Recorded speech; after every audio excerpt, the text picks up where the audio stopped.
5 financial mistakes Amazon sellers make.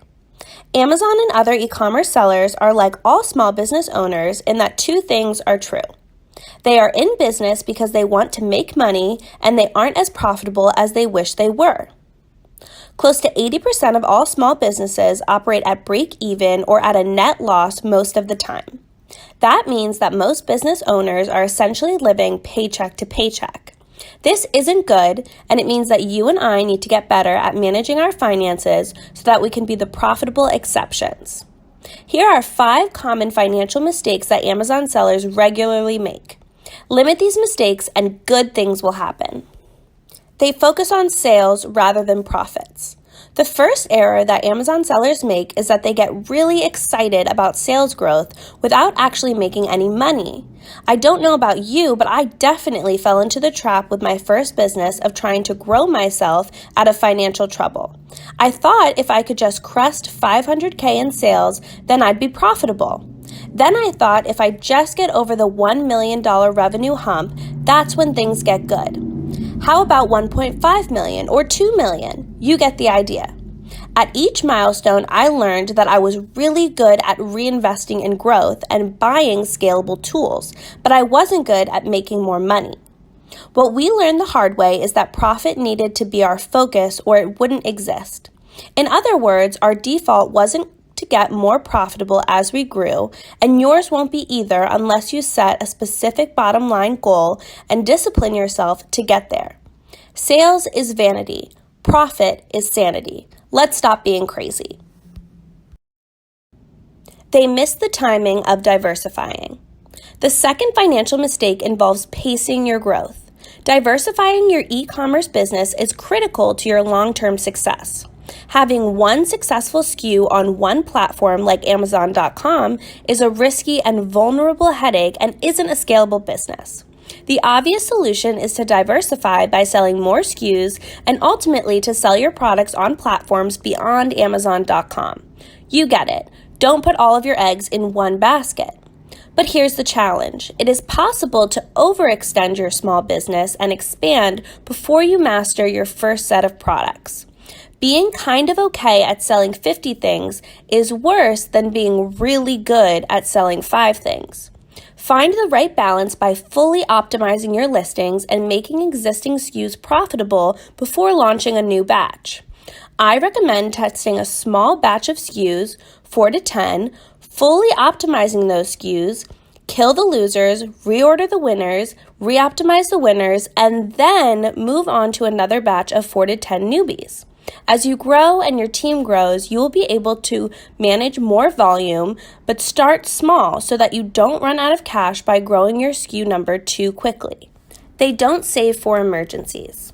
The third of the FBA financial mistake sometimes flows from the previous one, but having rose-colored goggles is the classic small business mistake. I can't quote an exact statistic, but my experience would tell me that close to 50% of businesses that fail look like this. Cool idea leads to limited cash investment, which leads to a can't-lose rosy growth projection. But what happens is slower than expected growth, which leads to running out of cash, which leads to the owner finding a job and blaming the economy. Isn't this what happens way too often? The answer is yes, and I've seen it over and over again. The reason is that entrepreneurs are optimists, and we have to be to put in the work needed to push our business into existence. Here's my plea, and I'm preaching to myself here. Please plan for a few things to not go perfectly. Slow down the pace of your spending to ensure that you leave some oh crud dollars in your account.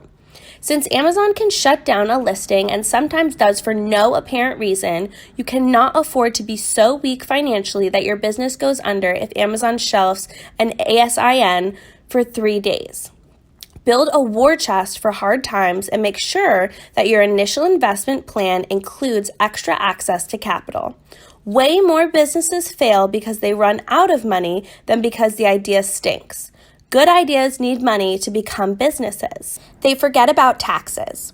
Financial mistake number 4 can be a sore subject, and I'm sorry if I made you gag a little using the T word, but let's be real. Uncle Sam is 25 to 35% partner in your profits, making him one of your highest paid employees. Seriously, after cost of goods sold, taxes are normally your largest line item on a healthy P&L. This means you should work to not be caught off guard when you owe taxes. Set aside some cash each month in a tax fund so that cutting your tax check doesn't make your payroll check bounce. They fail to keep decent books. The fifth and final of the financial mistakes is all about the reality that you can't manage what you can't see, and you can't sell a business with crappy financials.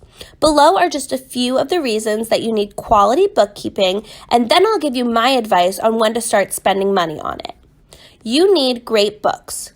If you need a loan from a bank, if you bring on a business partner, to prevent employee fraud, if you were ever audited by the IRS, to allow you to manage profitability, growth, cash, and taxes, in order to identify errant fees from Amazon and keep from losing money, to get the highest price when you sell or transition the business down the road. So, when should you start spending money on accounting? You need a CPA to give you solid tax advice pretty much on day one. Bite the bullet, it's worth it. My advice is to buy a web-based accounting software like QuickBooks Online or Xero once you have 2 consecutive months with $10K or more in revenue, if not earlier. You probably don't need help keeping those books until you reach $20 to $25K per month in revenue.